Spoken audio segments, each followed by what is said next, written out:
அப்படின்ட்டுள்ள பிரிக் திருச்சி. வணக்கம் மக்களே, இன்ஜினியர் அபிலீஷ். இன்னைக்கு நம்ம காம்பவுண்ட் வால் பற்றி பார்க்கலாம். நம்ம ஆல்ரெடி காம்பவுண்ட் கட்டி கொடுத்ததை எக்ஸ்டெண்ட் பண்ணி ஹைட் ஏற்றிருக்கோம். 154 அடி ரன்னிங் ஃபீட்டு, 5 அடி ஹைட்டுக்கு கட்டியிருக்கோம். அதுக்கு மேலே 2 அடி எக்ஸ்டெண்ட் பண்ணியிருக்கோம். இந்த காம்பவுண்ட் வால் ஃபுல்லாக கம்ப்ளீட் பண்ணி ஒரு பெல்ட் போட்டாங்க.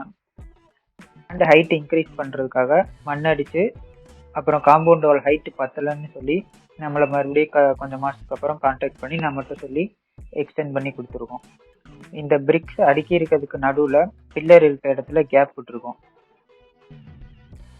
அதில் அப்படியே சென்ட்ரிங் வச்சு கான்கிரீட் போட்டாச்சு. கம்பி தேவையில்லைன்னு சொல்லி கான்கிரீட் மட்டும் போட்டிருக்காங்க. 2 அடினால பிரச்சனை இல்லை.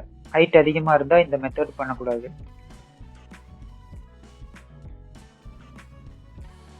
இது ஃபுல்லாக 2 நாளில் கம்ப்ளீட் பண்ணியாச்சு.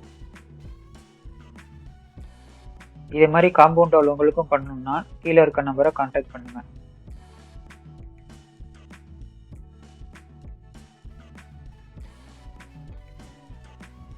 நெக்ஸ்ட் வீடியோவில் பார்க்கலாம். தேங்க்யூ. Bye bye.